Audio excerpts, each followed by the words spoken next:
ক্রীড়াঙ্গনে দুই যমজের একই ইভেন্টে খেলার উদাহরণ হয়তো অনেক পাওয়া যাবে, তবে অলিম্পিকের মতো টুর্নামেন্টে এমন ঘটনা বিরল। আর যদি বলা হয় দুই জোড়া যমজ একে অপরের প্রতিপক্ষ হয়ে লড়ছেন, তাহলে বিস্ময়ে হা হতে বাধ্য হবেন যে কেউ।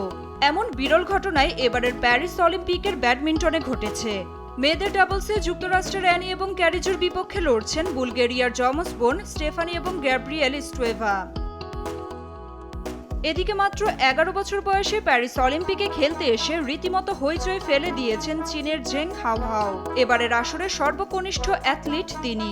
আগামী ৬ আগস্ট হাওহাও চীনের হয়ে লড়বেন মেয়েদের স্কেটবোর্ডিং ইভেন্টে। হিজাব পরে অলিম্পিকের বিচ ভলিবলে অংশ নিয়ে আলোচনায় এসেছেন মিশরীয় তরুণী দোয়া এলগোবাশি। নেটের এক পাশে তখন ইতালিয়ান প্রতিদ্বন্দ্বীরা ব্যস্ত, তখন আরেক পাশে হিজাব, ফুল হাতা শার্ট ও লেগিংস পরে লড়ছেন এলগোবাশি। ম্যাচ শেষে অনেকের টিপ্পনি খোঁচা সয়েও হাসি মুখে নিজ দেশের পতাকা হাতে মাথা উঁচু করেই ল্যাপ অব অনার দিয়ে যান তিনি।